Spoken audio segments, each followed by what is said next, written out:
Okay, moving on from the warm-up, we are doing the binomial theorem. Here's Pascal's triangle. All right, so the first one, what is the coefficient of x squared in the expansion of x plus 2 to the fifth power? So that means we're going to try and keep it visible. We're going to need the fifth row, or the 5 row. I guess it's technically the sixth row of Pascal's triangle. So in fact, let's just look back at this one. 0, 1, 2, 3, 4, 5, and it's the one with the 5 in it, obviously. So we can just copy down these coefficients: 1, 5, 10, 10, 5, 1,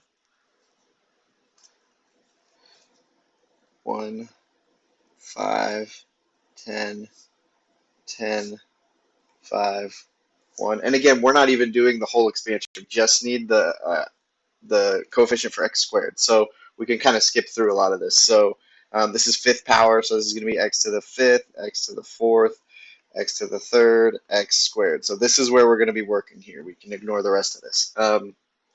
And then it was x plus 2 to the fifth power. So that means the bottom row down here, it's going to be 2 to the, pro tip, the coefficient, or the exponents will always add up to 5 if it's a fifth degree polynomial.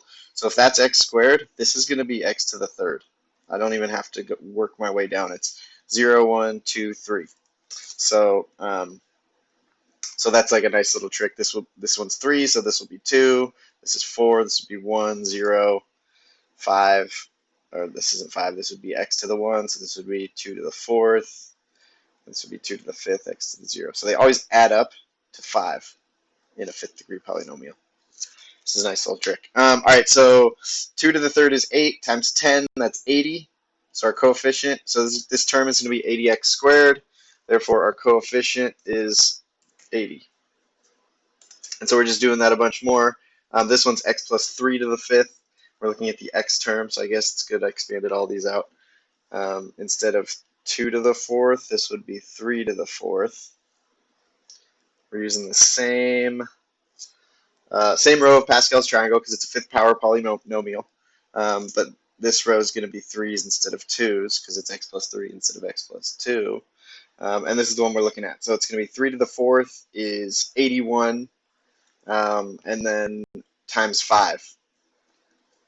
5 times x times 81 is 405x. So this should be 405. Yep.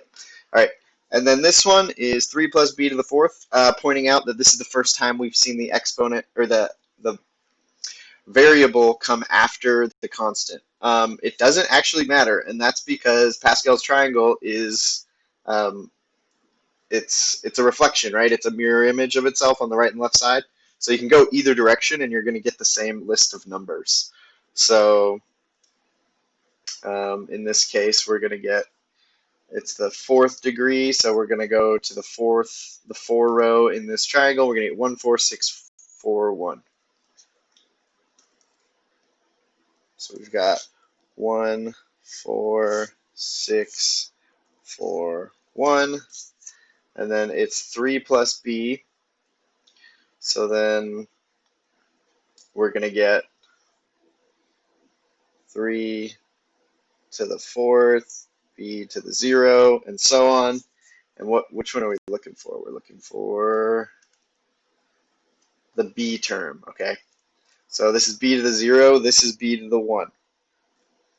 And then this is 3 to the third. And again, if we did this, if it was b plus 3 instead of 3 plus b, which we know is the same thing, we would have 1, 4, 6, 4, 1, and then this would be b to the fourth, 3 to the 0, and so on, and this would end up being b to the 1, and this would still be 3 to the third. So you're still going to get the same answer. It's 4 times b times 3 cubed. 3 cubed is 27. 27 times 4 is 54, 108. Yeah. And then the a squared term in 2a plus 1 to the fifth. So this one is different in that we have a coefficient on our variable, which means we're going to have to be very careful about how we write this down. It's 2a plus 1 to the fifth The fifth row is 1, 5, 10, 10, 5, 1. And then we're looking at 2a plus 1. Okay, so this is going to be 2a, and parentheses are very important here. So the fifth, and then this is just going to be 1 to the 0. This whole row is not going to matter though, right? Because this 1 to the 1, 1 to the 2, all these are just equal to 1. So it's really just going to be this number times this number, whatever row we're supposed to go to.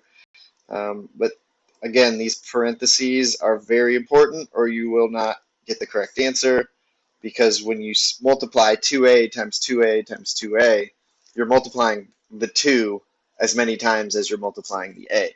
So it's part of the exponent applies to the 2 as well as the a. So this is 2, 2a, and then this is just 1. So which one are we looking for? We're looking for the a squared term. So that would be this one right here, right? Because that's got a squared. So this is 10 times 2a squared. Remember from our exponent rules, if you have parentheses, you have to apply the exponent to both things inside. If it's multiplying inside, I think it's called the power of a product property. So this is going to be 10 times 2 squared times a squared. And you can put times 1 cubed. I'm not going to because we don't need it. 2 squared is 4, so this is 40a squared. So this is going to be 40.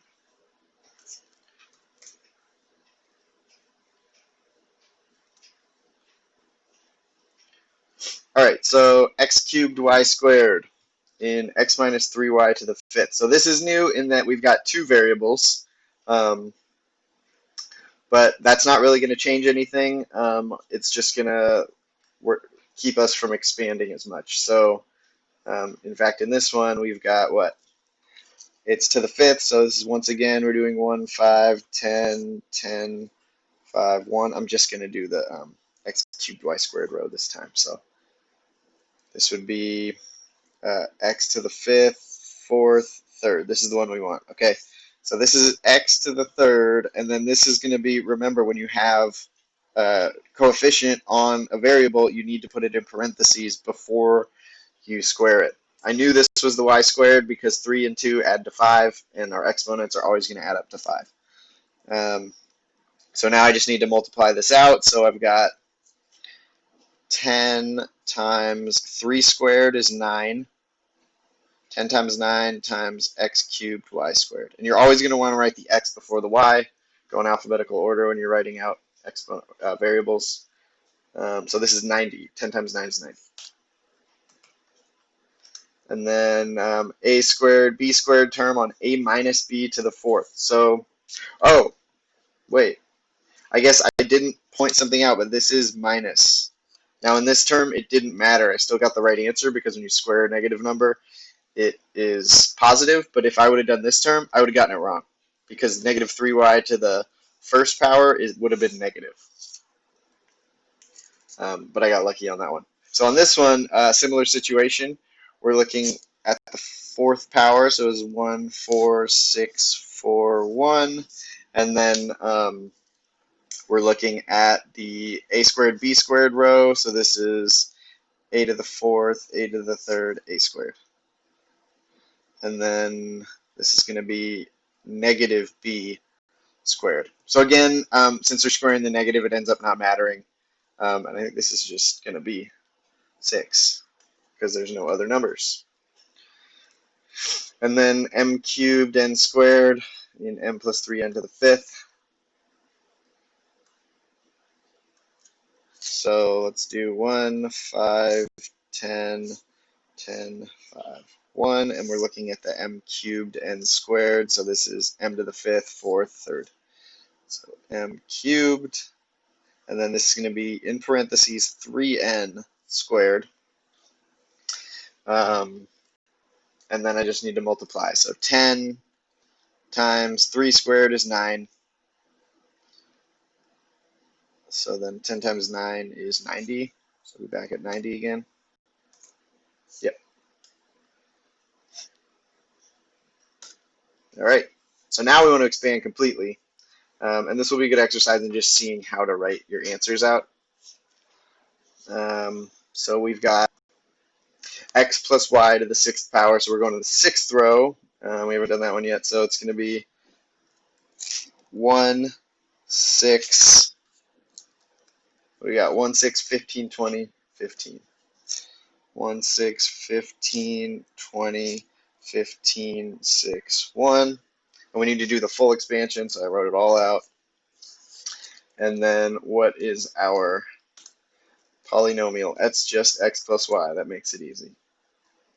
So x plus y, there's no coefficients or anything, so I can literally just start here, x to the 6th, y to the 0, x to the 5th, x to the 4th, x cubed, x squared, x, and x to the 0, which is 1.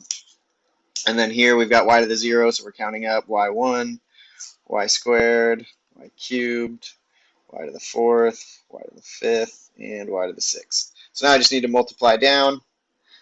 So 1 times x to the 6th times 1 is just x to the 6th plus 6 x to the 5th y plus 15 x to the 4th y squared plus 20 x cubed y cubed plus 15 x squared y to the 4th plus 6x y to the 5th plus y to the 6th. And so those are both 1. These are both 1. So there's my answer. So now I just copy it into Desmos. Let me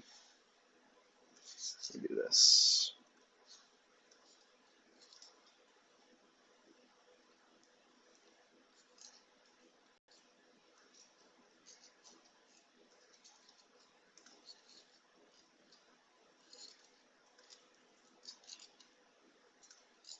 So let's see if that works. Good work. All right, let's go on to the next one. Expand completely, x plus 4y to the 4th. This one will be a little easier because it's only 4 rows. So 1, 4, 6, 4, 1. We've got x plus 4y. So the x's are going to be just straightforward x's. And then 4y. Remember to use your parentheses here. 4y to the 0, 4y to the 1. So now I've got them all written down, so now I multiply downward. So 1 times x to the 4th times 1 is just x to the 4th. 4 times x cubed times 4 to the 1 is 4, so it's 16 x cubed y plus 6 times x squared times, this is going to be 4 squared y squared, so 4 squared is 16. 16 times is 96, so we've got 96x squared y squared. And then we've got 4 times 4 cubed. 4 cubed is 6 times 4 is 256. So then it's 256 xy cubed plus, and then 1 times 4y to the 4th. 4 to the 4th we just saw was 256 y to the 4th. So now let's type this into Desmos and see if we did it right.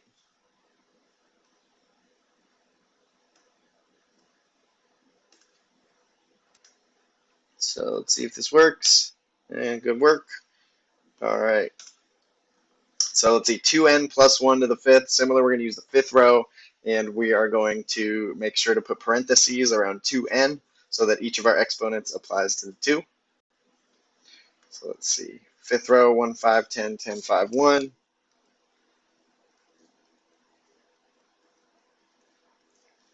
And then I will write all these out. So we've made sure to include our parentheses. So those exponents are going to be applied to the 2's as well when we're multiplying. And then the bottom row is just 1's. So this is actually just going to be 1 to the 0, 1 to the 1. These are actually just going to be 1 all the way across because 1 to whatever power is 1. So multiplying down, we've got, this is 2 to the 5th, which is 32n to the 5th. And then we've got plus 2 to the 4th times 5. 2 to the 4th is 16 times 5 is 80.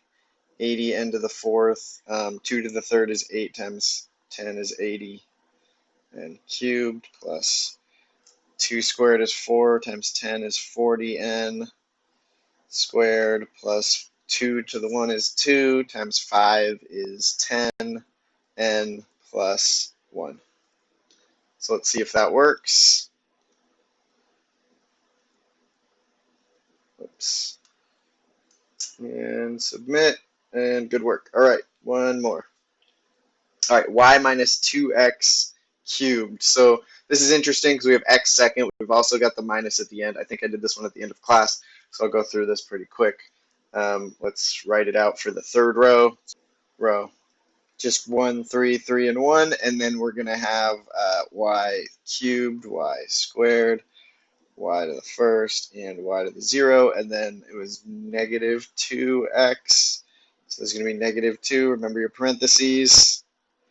Negative 2x to the 0, negative 2x to the 1, negative 2x squared, and negative 2x cubed. You can notice right away that on 0, which it doesn't really matter because it's 1, and then on this one, on squared, it's going to become positive, but the other two will remain negative. Anyway, we get y cubed here plus or minus 6y squared. 3 times negative 2 is negative 6, minus 6x y squared. And then negative 2 squared is 4 times 3 is 12 plus 12xy. Which one's squared? X is squared. And then this one's going to be negative. We've got negative 8x cubed y. Now, something important here in order to get it marked correct, if you look at the instructions here, start with the higher degree x's and work your way down. That means on this one, we want negative 8x cubed to be our first term. Negative 8x cubed y, higher degree x's, then plus 12x squared y, and then minus 6xy squared, and then we'll finish with the term with no x's in it, y cubed. So you're going to have to type your answer in like this to get it marked correct, and that's why I went over this one in class, because that was just a little strange notationally. So let's just type this in to make sure it works. And submit. Oh, I didn't do something right. All right, let's look at this. Negative 8x cubed y plus 12x squared y. Oh, yeah, I have too many y terms. The first one shouldn't have a y on it. Third degree, this would add up to 4. 3 plus 1 is 4, so that doesn't work. Let's try again. Good work. All right. Thank you.